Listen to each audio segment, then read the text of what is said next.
apanhou o torturador dele. Você está entendendo o que eu estou falando para você? Se conversasse com eles, convertiam. A igreja de Jerusalém, você sabe quantos membros tinha a igreja de Jerusalém naquela época? Fazendo uma rápida análise bíblica, tinha mais de 70 mil membros. Naquela época, senhores. A gente pensa que a igreja antigamente era pequenininha. Não, ela podia até ser pobre também, não é porque não tinha dinheiro, é porque roubavam deles. Tomavam suas casas, mas ela era poderosa. Ela era grande. Era uma igreja poderosa. Você tem uma ideia, só no Pentecoste foram 5 mil convertidos num dia. Ali começa a volta de Jesus. Ali já era princípio do fim. Ali já era o final de todas as coisas. Nós estamos na geração que vai ver o retorno do Senhor. Agora deixa eu te fazer uma pergunta. Você está preparado? Mas pastor, como que eu sei se eu estou preparado ou não? Bom, em meu livro, O Ladrão da Noite, eu explico uma tese americana muito interessante. Preste atenção. Em uma pesquisa feita com 1000 pessoas, mostrou, e essa pesquisa acompanhou as pessoas até o final da vida delas, que as pessoas não mudam seus hábitos. O que isso é verdade? A gente nasce e acostuma a dormir de um lado da cama. E vai morrer daquele jeito. Acostuma a vestir um tipo de roupa. Vai morrer daquele jeito. Acostuma sentar num lado do sofá na casa. Acostuma a dirigir de um jeito. Acostuma a falar de uma maneira. Nós não mudamos hábitos. Agora preste atenção. Funciona mais ou menos assim. Se você agora não estiver, a pesquisa fala de morte, vamos usar para a volta do Senhor. Se você não estiver pronto para morrer agora, significa que no dia da sua morte você não estaria pronto para morrer. Eu vou reformular a pesquisa. Se você não estiver pronto para a volta de Jesus agora, no dia que Jesus voltar, você estará fazendo a mesma coisa que você está fazendo agora. Significa que você não estará pronto quando Ele estiver. Você precisa mudar os seus hábitos hoje para você estar pronto. Se você não estiver pronto para o retorno de Cristo hoje, você tem uma chance de quase 100% de não estar pronto quando Ele retornar de fato. Você está pronto para a volta do Senhor? Meus irmãos, preste atenção na gravidade do que eu estou falando. Todos os profetas do Velho Testamento, os messiânicos, todos eles profetizaram a volta, o nascimento virginal de Jesus. Ele nasceu de acordo com a profecia. Ele nasceu numa estrebaria de acordo com a profecia. Ele seria sepultado com os ricos de acordo com a profecia. Cumpriu. Todos os que profetizaram o nascimento de Jesus, todos os que profetizaram a morte de Jesus, todos os que profetizaram a ressurreição de Jesus, profetizaram a sua segunda vinda. Olha o que eu estou dizendo. Os mesmos profetas que profetizaram o retorno ao nascimento de Jesus, a morte de Jesus e a ressurreição de Jesus, profetizaram também a sua segunda vinda. Estaria eles certos sobre as primeiras profecias e errados quanto às segundas? Isaías profetizou a vinda do Senhor, Ezequiel profetizou a vinda do Senhor, Malaquias profetizou o retorno de Cristo, todos eles, os profetas messiânicos, Jeremias profetizou o retorno de Cristo, até o profeta Enoque profetizou o retorno de Cristo, Abraão profetizou o retorno de Cristo. A volta do Senhor Jesus sempre foi o principal tema do Novo Testamento. Você tem uma ideia? Presta atenção. Dos 27 livros do Novo Testamento, a volta de Jesus só não está em 3, está em 24 dos livros como o principal tema. Dos 27 livros do Novo Testamento, a volta de Jesus e o final dos tempos está em 24, só não está em Gálatas, Filemão e 3ª de João. Deixando claro para nós que é um tema extremamente importante. É tão importante que ao passar do tempo, nós vamos ficando religiosos e acomodando nossa alma, nossa carne. Seja honesto, você dorme pensando na volta de Jesus? Pois você deveria. Está vendo? Eu escrevi esses dias na internet, se Jesus fosse voltar daqui 30 segundos, o que você faria, se você soubesse? Agora a cabeça começa... Aí tem uma que disse assim, reuniria toda a minha família e pregaria... 30 segundos? Deve ser verdade esse bilhete, né?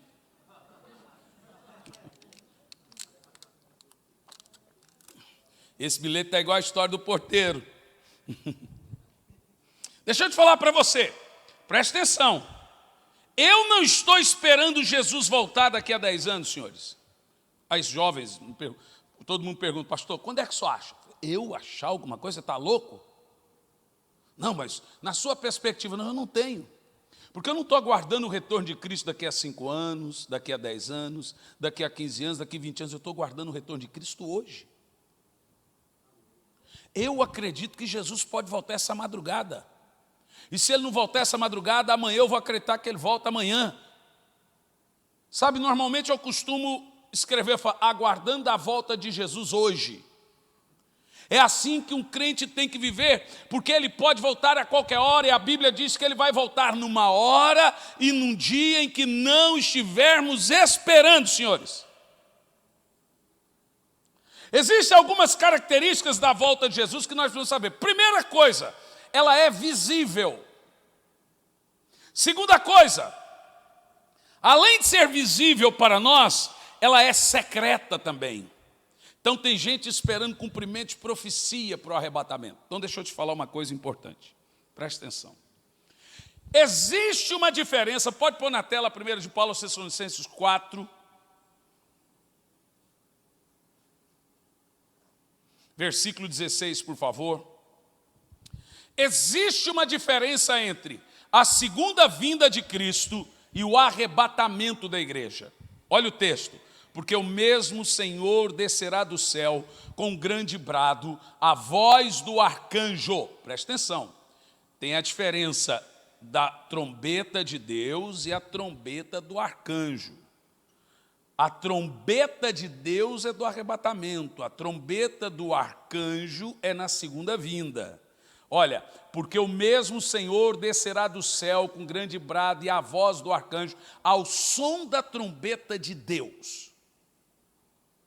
Lá no Apocalipse você vê a trombeta do anjo, porque é a segunda vinda. No arrebatamento você vê a trombeta de Deus. Ok, senhores? E diz assim, e os que morreram em Cristo ressuscitarão primeiro. Deixa congelado o texto. Já voltamos aí. A volta de Jesus é um evento literal, visível.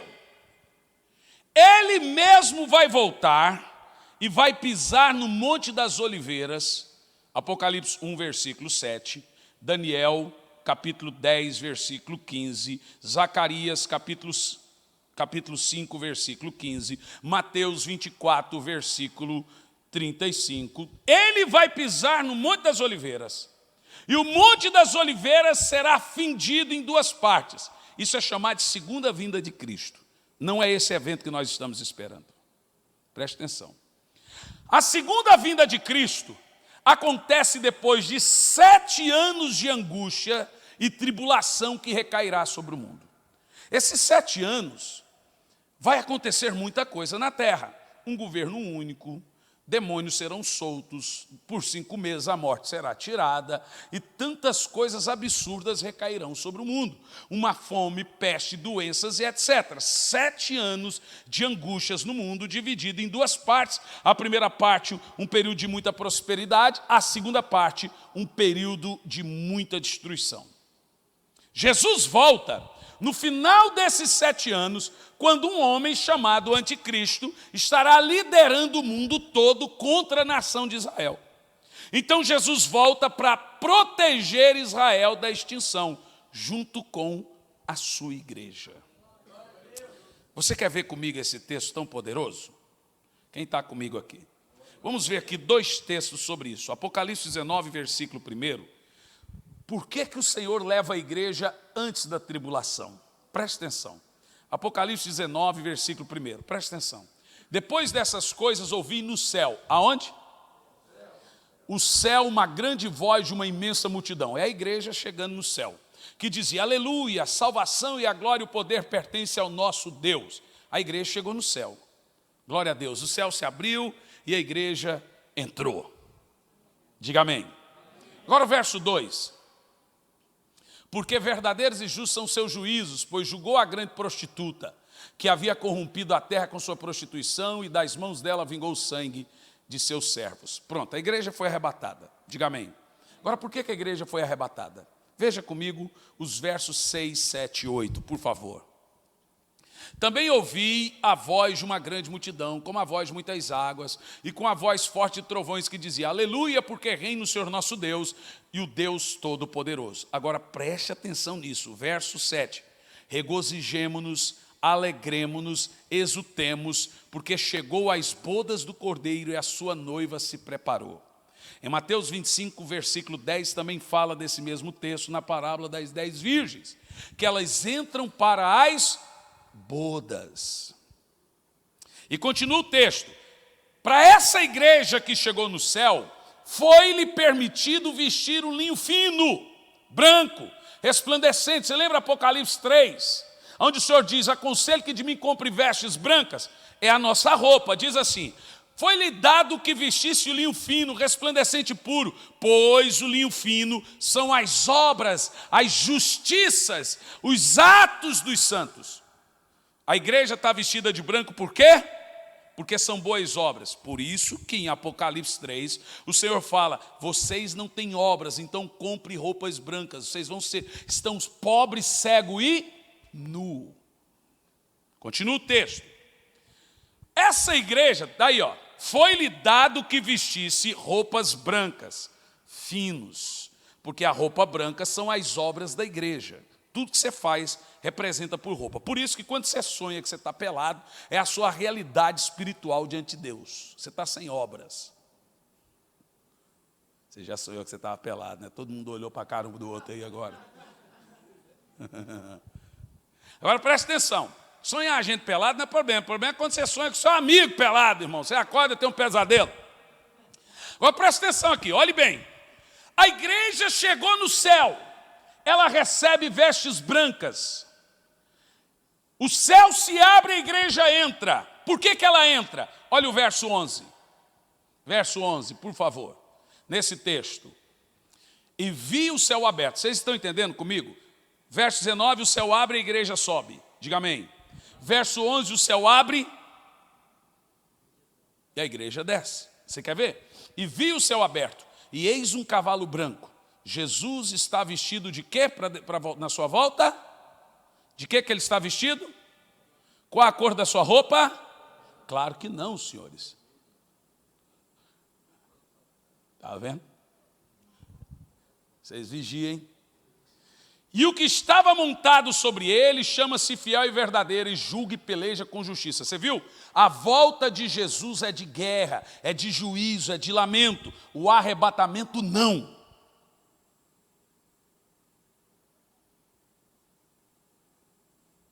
Quem estiver na terra, quando Jesus voltar, não tem nenhuma esperança. Olha o texto. Ele volta e ele julga e guerreia, ele vem para a guerra. E nós chegamos no céu como noiva, nos tornamos esposas e agora viramos um grande exército. Você quer ver? Vai lá. 12. Verso 12. Os seus olhos eram como chamas de fogo, ele está irado. Sobre sua cabeça havia muitos diademas, muito nome escrito que ninguém sabia senão ele mesmo. Está vestido de quê? Continua, pode ir sempre o texto. Ele estava vestido de um manto salpicado de sangue. O nome pelo qual se chama Verbo de Deus é Jesus. Seguiam-nos os exércitos que estão no céu. Agora pare, tem gente que diz, isso aí é anjo. Não é não. Você é também, mas você se lembra que no versículo 8 a igreja recebeu que tipo de roupa? Agora no verso 14 esse exército está vestido de quê?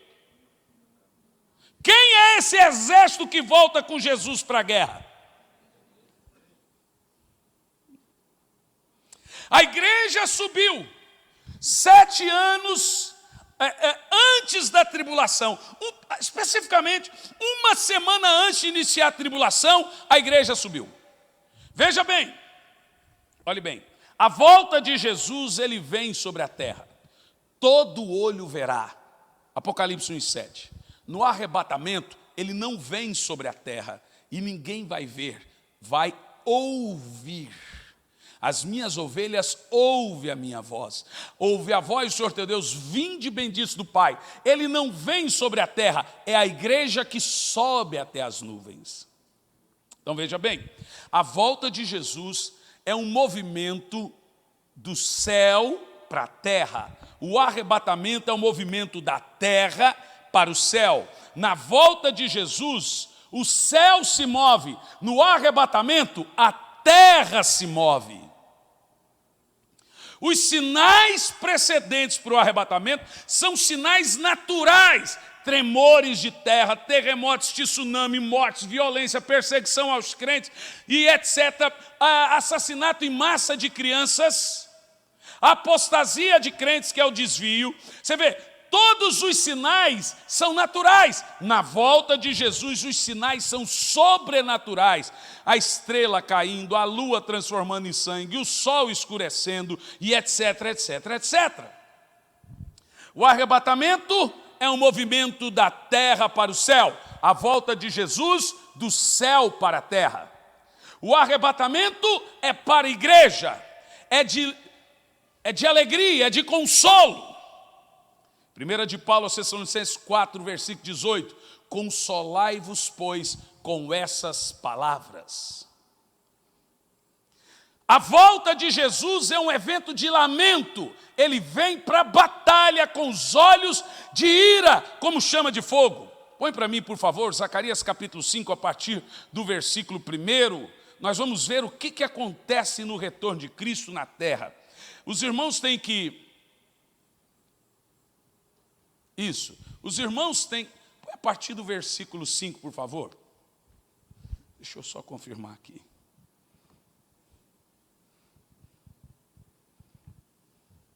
Eu gosto de confirmar, para não dar dúvida aqui.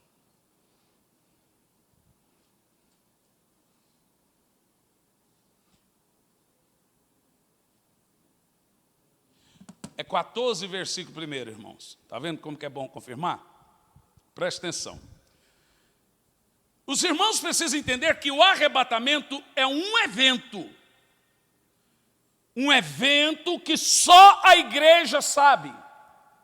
A palavra arrebatamento é a palavra grega arpásio, de onde vem a nossa palavra sequestro.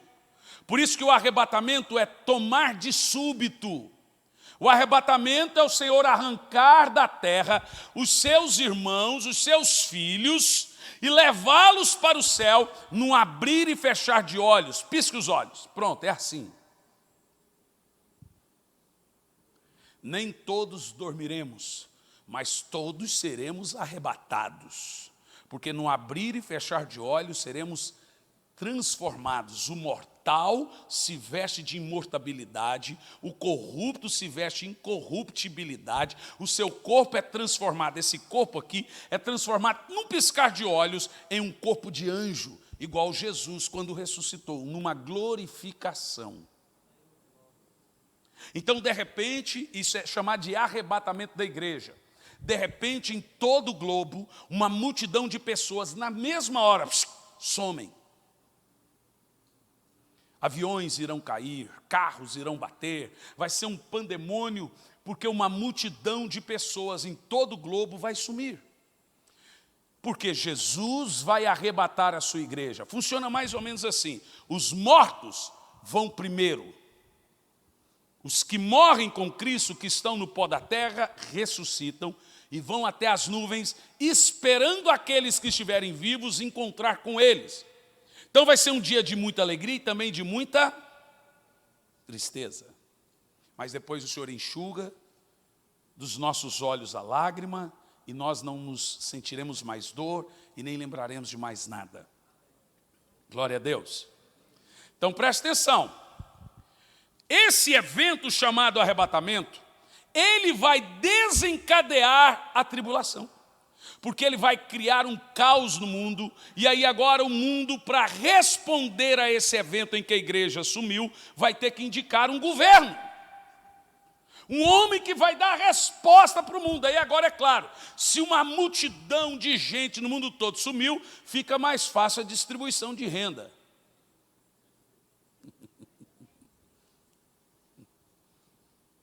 Esse homem que vem, chamado filho da perdição, ele vem depois que a igreja sai. E por que ele vem? Porque o Espírito Santo também sai. Veja bem, em João capítulo 14, João 16, Jesus diz assim: é para o bem de vocês que eu vá, porque se eu não for, o Espírito Santo não vem. Você entendeu? Termina a dispensação, começa a outra. Jesus disse: eu tenho que subir para o Espírito Santo descer. Olha, veja bem, para o Espírito Santo descer, Jesus teve que subir. Para Jesus voltar,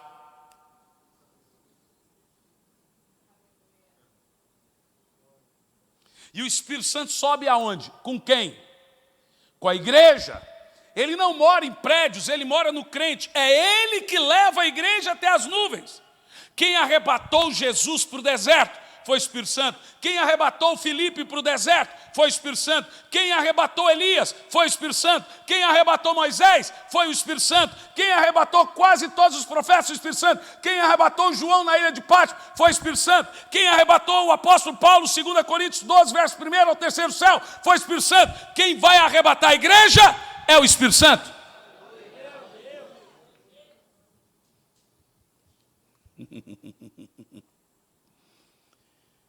Sem o Espírito Santo na terra, ele, de acordo com João capítulo 14, verso 17, o Espírito da verdade, que o mundo não pode receber, mas vós o conheceis, porque ele habita convosco e estará dentro de nós. Sem o Espírito da verdade na terra, o anticristo, 2 de Paulo aos Tessalonicenses capítulo 2, versículos 6 e 7, o Espírito da mentira agora opera. O Espírito Santo é o Espírito da verdade, o anticristo é o Espírito. Que coisa boa. Quem vai ficar feliz quando Jesus voltar? Eu não vou, não. Eu vou subir feliz, ficar feliz. Esse dia a irmã falou: pastor, eu tive uma visão, que eu vi Jesus voltando. Falei: então você teve uma visão de você ficando.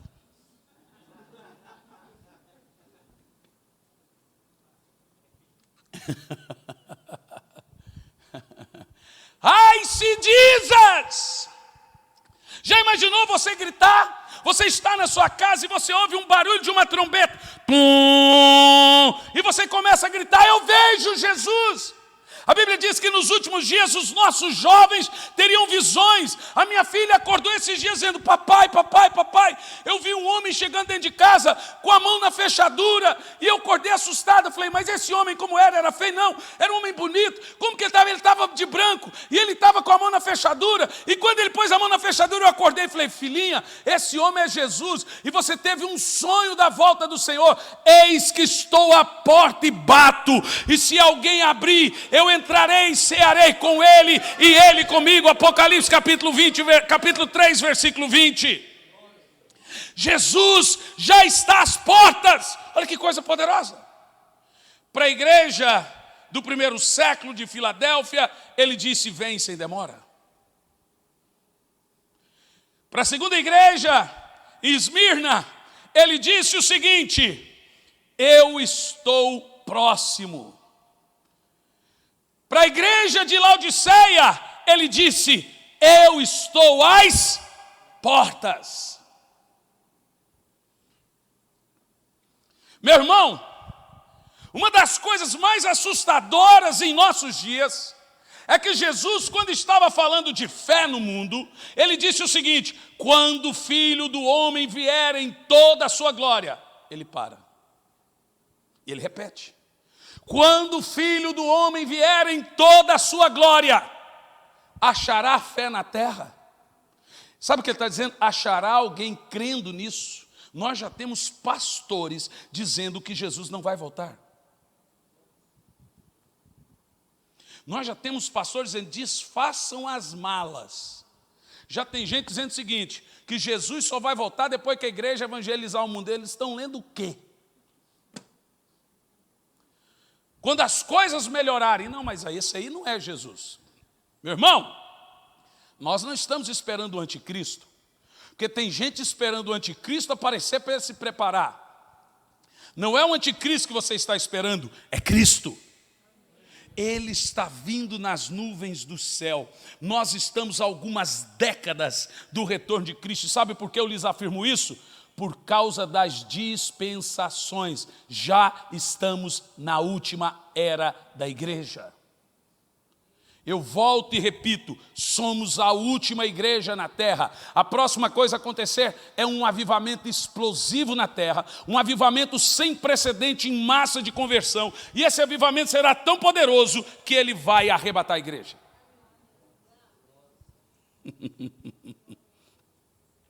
Por isso que eu tenho uma mensagem chamada transferência de riqueza, mostrando a importância disso na volta de Jesus. Às vezes a gente pensa que riqueza tem a ver conosco. Ora, Deus vai fazer você ficar rico. Um monte de rico, para você morrer depois de 70 e poucos anos. Que piada. A riqueza não tem a ver com ambição. Riqueza tem a ver com missão. A riqueza tem mais a ver com os propósitos de Deus do que com o meu sustento. Você não tem que ficar rico, você precisa. É missão, não ambição. A riqueza acelera o retorno de Cristo, mas a riqueza com missão é necessidade da igreja enriquecer. Não é vaidade, é necessidade de missão.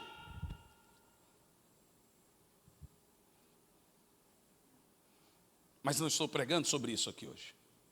Agora preste atenção. O retorno de Cristo é a apoteose da igreja.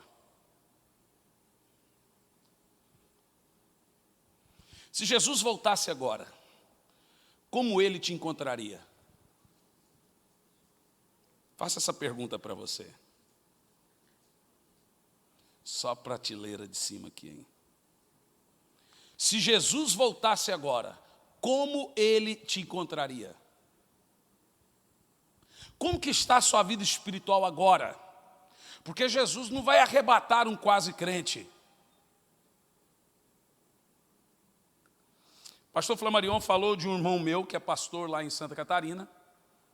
E ele me mandou uma mensagem, rapaz do céu.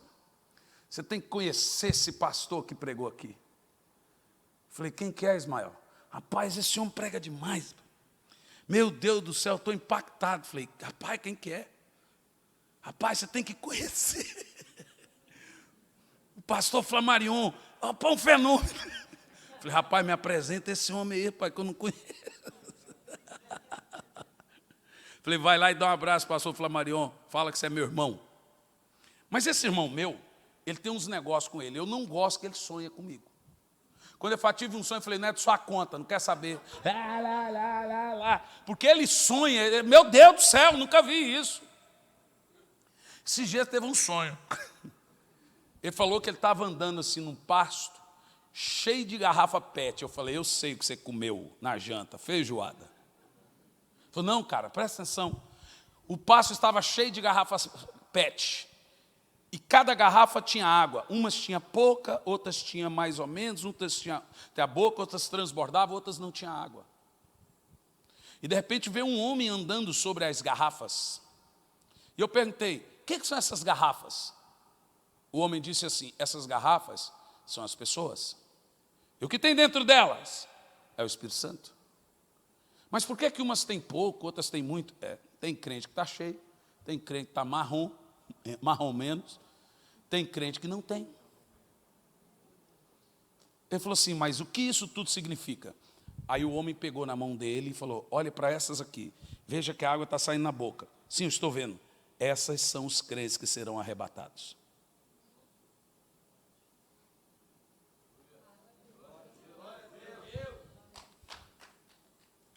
Isso aí, João Vitor. Você é pentecostal, meu filho. É assim mesmo, João Vitor. Aleluia. Meu irmão, Pare para pensar nisso. Parábola das 10 virgens. As loucas, as sábias tinham azeite, as loucas tinham também. Mas tinha pouco. Tinham pouco azeite. Lembra que elas disse: dai-nos do vosso azeite, porque nossas lâmpadas se apaguem. As lâmpadas delas estavam acesas, mas estavam apagando. O que tem de crente aí que a sua fé está esfriando, já não tem tanto ânimo mais de ir na igreja, está sem azeite. E igreja é o seguinte: quanto mais você vai, mais você quer ir. Quanto menos você vai, menos você quer ir. Sabe quando você é um bom crente? É quando as pessoas estão falando: ei, só quer saber de igreja agora, é porque a coisa está ficando boa. Quando ninguém chama de você fanático, é porque você está frio. É porque a coisa está ruim. Quem é fanático aí? Quando ninguém fala assim: só quer saber de igreja, é porque você está indo bem. Quando fala assim: agora eu estou gostando de ver, deixou de ser fanático, é porque você está de bem com o mundo, você está de mal com Deus. Jesus disse: pior para vós quando todo mundo disser coisa boa a vosso respeito. Por isso que quando fala mal de pastor, você fala: rapaz, esse pastor deve ser bom, porque quando o mundo fala mal, é porque ele é bom. Quando o mundo fala bem, é porque ele é ruim. Ué. Pelo menos é a ordem do mundo. Quando você está embaixo, você é pedra. Quando você está aqui em cima, você é vitrine. Se não jogar pedra, não tem fruta. Ninguém chuta cachorro morto, gente. Tem 900 mil pastores nessa cidade. Tem uns aí que ninguém nem fala nada. É porque não incomoda. Jesus vai voltar em uma época em que as pessoas não estarão mais dando ouvido ou querendo saber sobre isso. Louva a Deus pela vida do pastor Flammarion. Olha, eu estou numa fase de cruzadas. Igual do início, o Senhor me cobrou. Volte para as cruzadas, para aquilo que eu chamei, voltei. Agora temos aí cruzadas que dá 5 mil, 10 mil conversões. Então quando o Flammarion falou: rapaz, agora eu vou lá. O Flammarion falou: venha pregar a volta de Jesus. Eu falei: tá bom. Isso é um homem de Deus. Que o pastor hoje fala assim: eu quero você ver na minha igreja falar da volta de Jesus.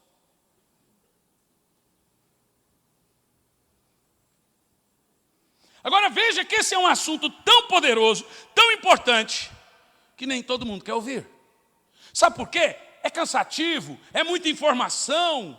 A gente não consegue absorver toda a informação. Eu até acredito que você não consegue absorver toda a informação, mas o que você consegue absorver já é o importante.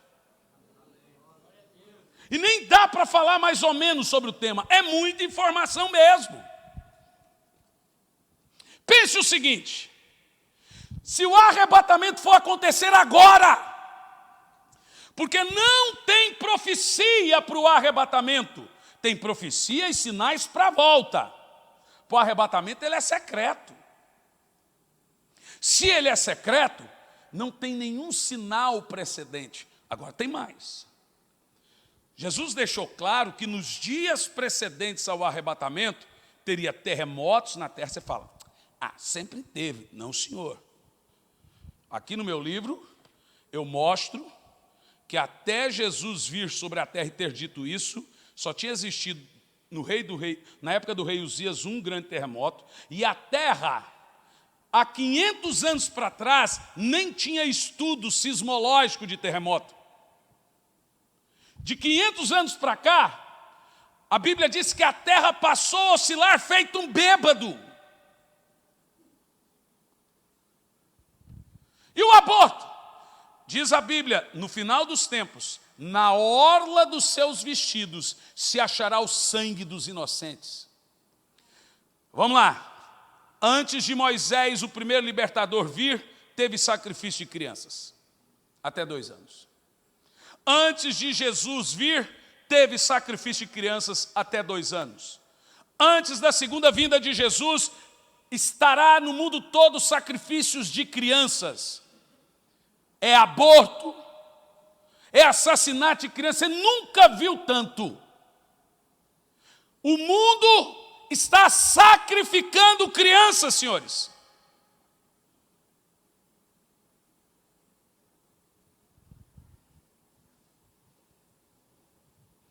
Todas as profecias estão se cumprindo. Morrem por ano 50 mil cristãos no mundo. Aí você diz assim, mas por que não acontece aqui? Veja, nós lutamos contra isso. Mas tem coisa que é inevitável. Aqui pode não chegar a perseguição, mas está chegando o esfriamento e a apostasia. É uma profecia simultânea. A Bíblia não diz que é uma coisa depois da outra. É todas as profecias simultaneamente. No Oriente Médio, na Ásia Menor e na Ásia Maior, nós estamos vendo uma acachapante chacina de cristãos. 50 mil cristãos assassinados por ano e ninguém fala nada.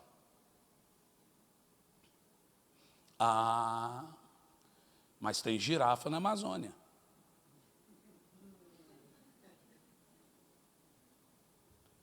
Olhe bem para mim. Se você for na Europa, quando a Bíblia fala do esfriamento, na Europa tem igrejas 3 vezes maior que essa, e está escrito na parede assim, Dead Church, igreja morta. Lá na Europa, pastor Flamarion, eles fazem o culto da morte da igreja, o enterro da igreja. Irmãos, vamos nos reunir, aí lota a igreja. Esse é o último culto aqui. Porque ninguém vai mais na igreja, então eles se reúnem para a morte da igreja. Aí vem um muçulmano e compra, uma boate compra, está lá enorme, Dead Church. Você chega na Europa, eu estive pregando na Itália agora, dia 7, 8 e 9, eu tenho uma cruzada no ginásio de Milano. Uma grande cruzada com várias igrejas na Itália. Eu estive lá no ano passado, eu fiquei chocado como o italiano trata Deus. Acho que vocês já ouviram. Quando o italiano fica bravo com qualquer coisa, ele olha para o céu e fala, Dio porco! Quem já ouviu isso? Gente, é assustador. Então você está na Itália e você quer evangelizar Jesus. Jesus aí solta um palavrão. A Europa, que foi o berço do protestantismo, comemorado no último dia 31, morreu. O evangelho esfriou ali.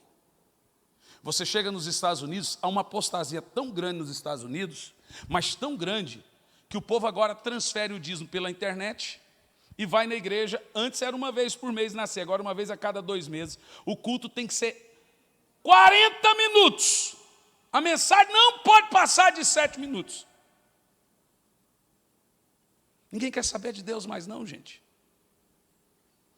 A Bíblia diz que nos últimos dias não haveria sede e fome de Deus na terra. E o pecado? Eu não vou falar mais nada, rapaz. Antigamente, lá no mundo, meu filho, lá no mundo, era uma vergonha os namoros não casarem virgem o casal. Hoje, rapaz do céu, hoje na igreja, você falar um negócio desse é perigoso.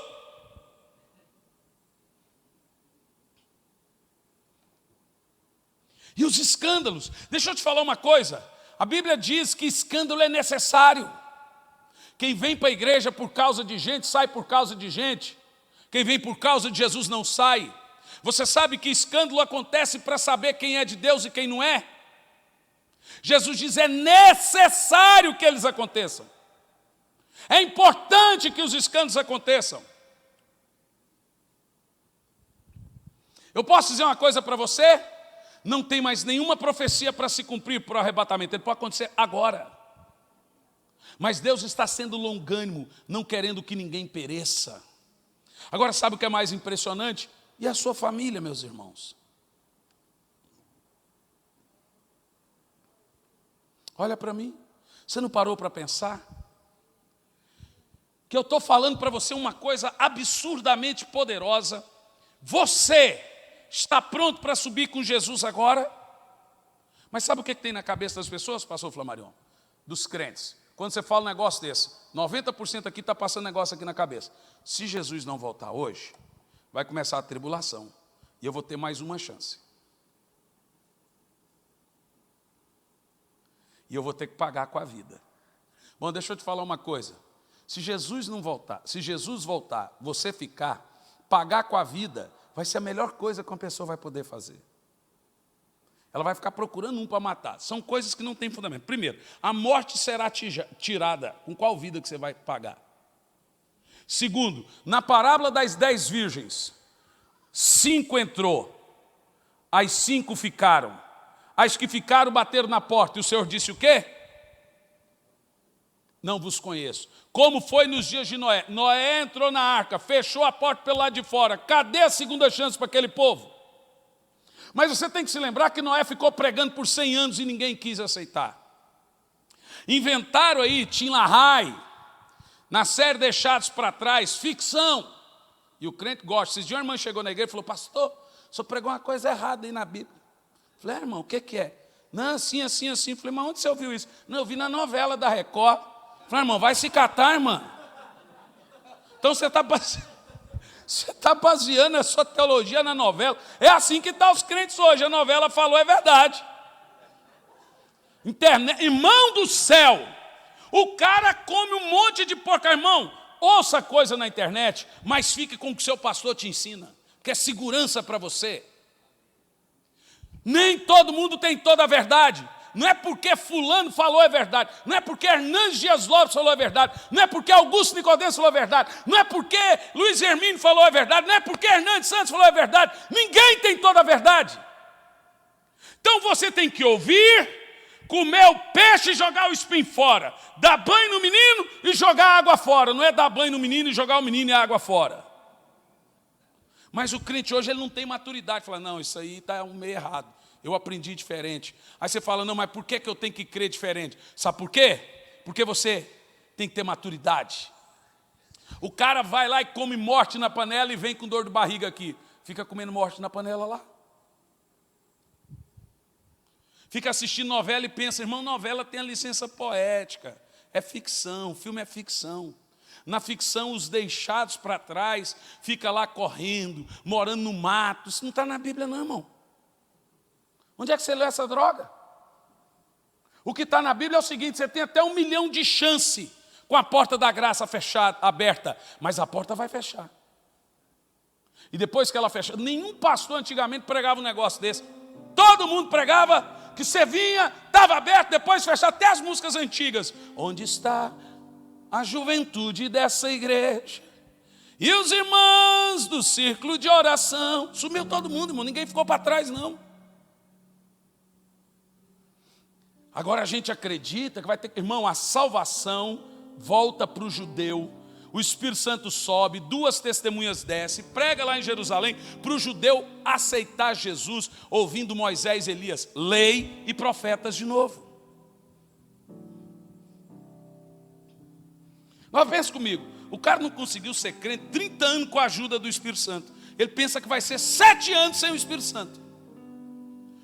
E ele vai converter como? Se o Espírito Santo que convence não vai estar na terra. Mas ele jura que vai. E a maioria dos crentes, quando eu prego a volta de Jesus, fica com esse pensamento. Eu não estou pronto hoje, mas vai ter outra chance. Então vou te dizer uma coisa. Não tem. Tira isso da cabeça. Você tem até 1 milhão com a porta aberta. Mas quando ela fechar, é igual a porta da arca, igual Sodoma e Gomorra, igual na parábola das virgens. Fechou. A chance é agora. Desperta tu que dormes. Acorda do sono, meu irmão. Volte a orar todo dia. Volte a ler a Bíblia. Volte a buscar o Espírito Santo. Eu não estou preparado hoje, mas há tempo de se preparar. Eu olho para os meus filhos. Minha menina, 4 aninhos de idade. Meu menino, 17 anos, a idade de João Vitor, também toca, ministra também. Todo dia eu falo, filho, viva intensamente, como se Jesus fosse te arrebatar hoje.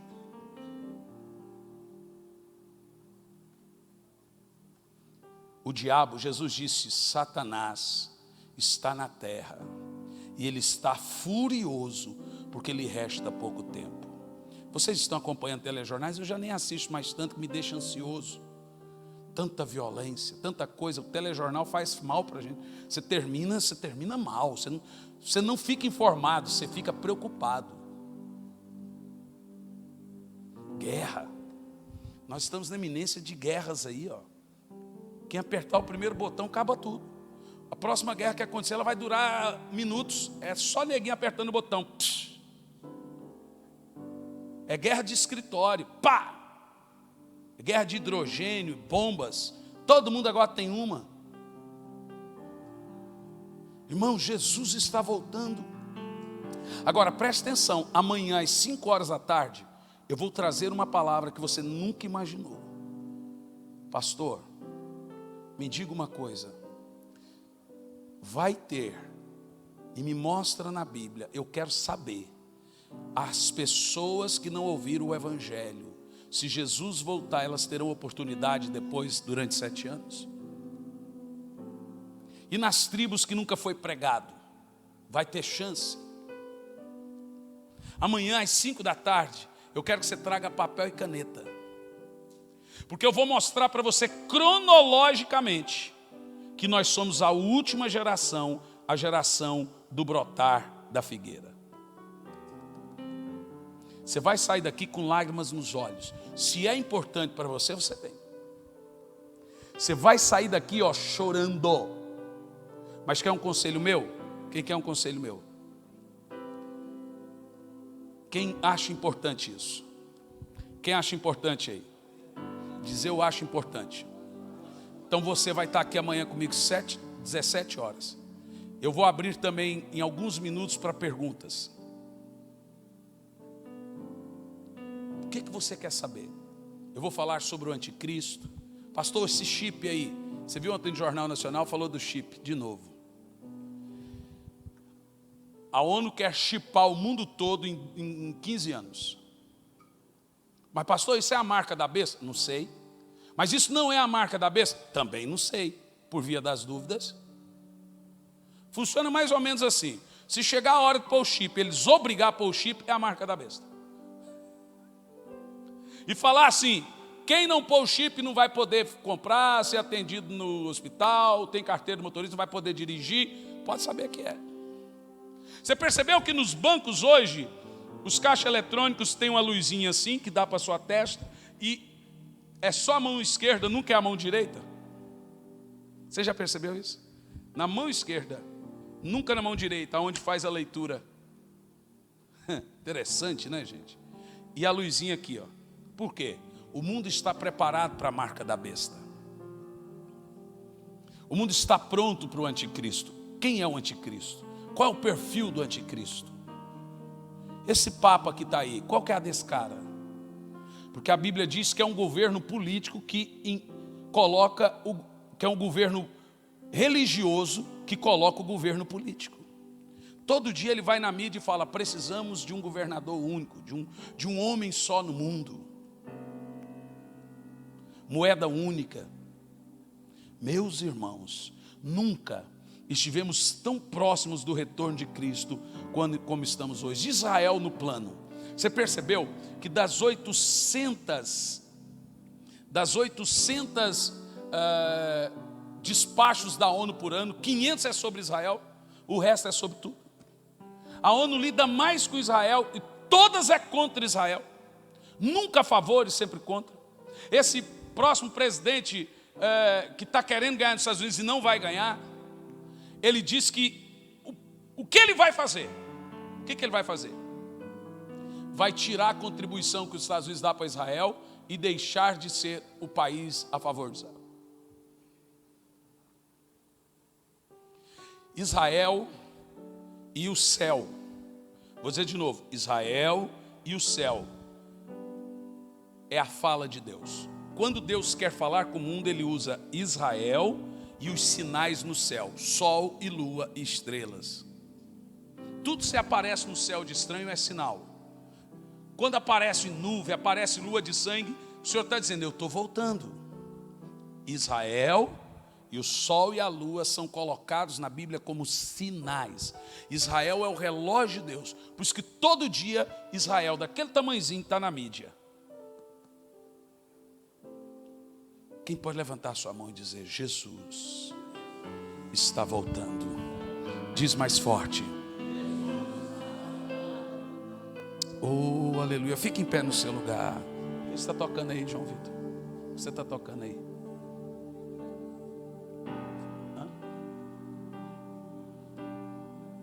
Sabe aquela do Rodolfo, Isaías?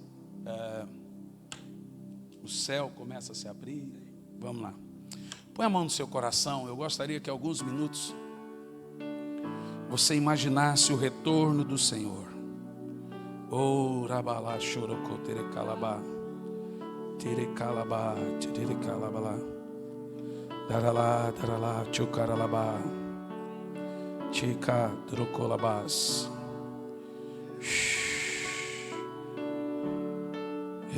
Aleluia. Eu quero que você cante. Levante as mãos e diga: o céu começa a se abrir. O céu começa a se abrir. Toda a terra se dobrou a ti. Cristo, Rei dos Reis.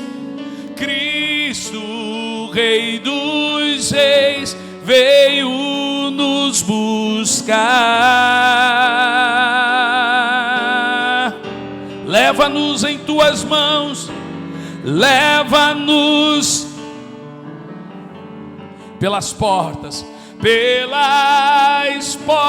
da cidade, na Nova Jerusalém. Na Nova Jerusalém, tua noiva vai entrar. O céu, o céu, o céu, aleluia, toda Cristo, Rei dos Reis, Cristo, Rei dos Reis, veio nos buscar. Leva-nos em tuas mãos, leva-nos pelas portas da cidade,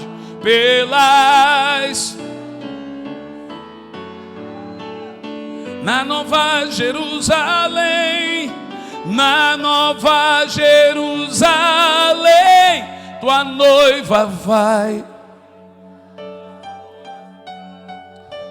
Eu preciso fazer uma pergunta. Tem alguém aqui nessa noite que quer entregar a sua vida e a sua alma a Jesus e ser salvo e ser arrebatado? Aonde você está, você vai levantar a sua mão que eu vou orar por você. Tem alguém? Se tiver, levanta a mão. Eu quero entregar minha vida a Jesus, pastor, aqui nessa noite. Não tem? Olha, irmãos, pode trazer. Apesar de ser um seminário com muita informação, gente, pessoas pagam caro por esse tipo de seminário. Você está tendo aqui de graça. É o tipo de coisa que, se você aprender, você tem que ir numa faculdade, numa escola. Você está aprendendo, não fique em casa amanhã. Senão depois você fica boiando. Eu não sei muito bem, abre Apocalipse e não entendo. É o tipo de coisa que você vai aprender mastigadinho. Vamos mastigar e pôr na sua boca. Amém? Glória a Deus. Deixa eu te falar uma coisa muito importante. Uma das coisas que eu aprendi sobre o retorno de Cristo. Eu estava dizendo ao pastor Flamarion, ao pastor Jerônimo aqui um pouco antes. Eu posso subir aqui e falar de finanças. Eu cheguei em Curitiba com uma sacolinha do Carrefour. Saí de Goiânia, tinha 2 mudas de roupa. Numa sacolinha do Carrefour. Quando Morcerulo veio, no Labaredas também, eu peguei um ônibus da Cometa e acampei na frente do Minas Center.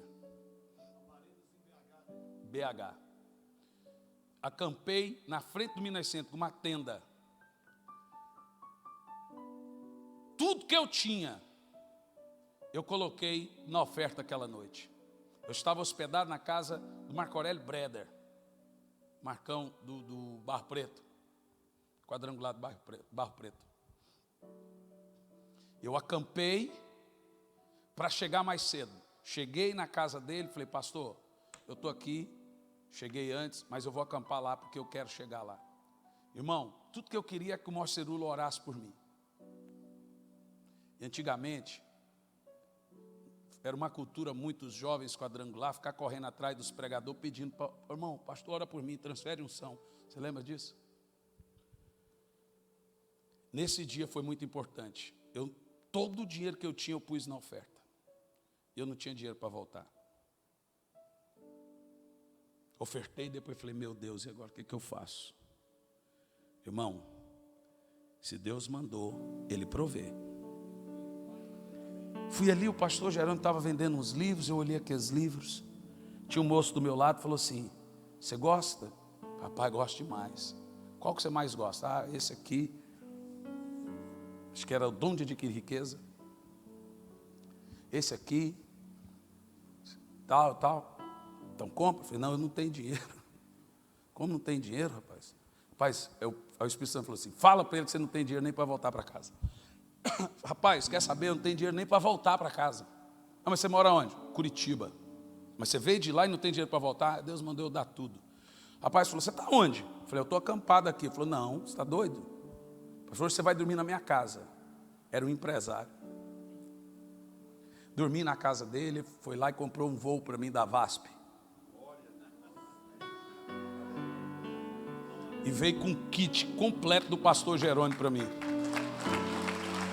Deixa eu falar um negócio. Eu tenho andado o mundo, irmãos. Tenho pregado a palavra do Senhor. Mas um dia eu estive num culto igual a você. E fui levado a ofertar. E essa oferta foi como se tivesse uma chave que fizesse assim, ó, virasse. Hoje você viu aqui gordinho. Meu irmão, eu era tão magro que dormia em cima da agulha e cobria com a linha. Então minha esposa nem acha ruim eu ser assim, porque eu era muito feio. Quando eu preguei lá em Salvador, com 22 anos, lá no pastor Valdemar, gente, eu pesava 52 quilos. Mas não é porque eu era vaidoso, não é porque era fome. Não tinha o que comer, rapaz. Mas quando chegava a hora da oferta, eu era o primeiro. Hoje, são 18 livros escritos. Não está aqui, mas eu tenho um livro meu que alcançou esse ano, em um ano, 50 mil cópias. Um best-seller. Esse aqui, ó, lançamento, ó. Foi lançado tem um mês. Já está em todo o Brasil. Quem gosta de ler, 400 páginas aqui, ó. Anjos e demônios, a realidade do reino espiritual, de libertação. Isso aqui é tutu, irmão. Não pode ler de noite não, viu? É só de dia. 18 livros escritos. Terminei, com 19 anos eu não sabia ler e escrever, pastor Flamarion. Com 19 anos eu não sabia ler e escrever. Alguém aqui leu meu livro Incrível Graça? Alguém leu? Tem lá o testemunho. Eu não sabia ler e escrever. Casei com uma professora. Terminei meus estudos, 2 faculdades aos 33 anos. Me tornei professor de uma. Sou pastor. Mas o que eu gosto mesmo é de ser evangelista. Sabe por quê? Porque um dia, uma oferta como essa mudou. Você fala assim, mas tem que pagar para mudar a vida? Não. Tudo que Deus é, você recebe pela graça. Tudo que Deus tem, você paga o preço para receber. O que é coisa, você paga o preço. O que é atributo, você recebe de graça. Não tem preço. Bênção é coisa, tem preço. Entendeu a diferença? Tudo que Deus é, Ele só pode te dar de graça, porque não tem preço. Tudo que Deus tem, tem preço. Quem entendeu o que eu disse? Então segura agora uma oferta. Eu vou orar a sua oferta. Vai mudar a chave. Vai fazer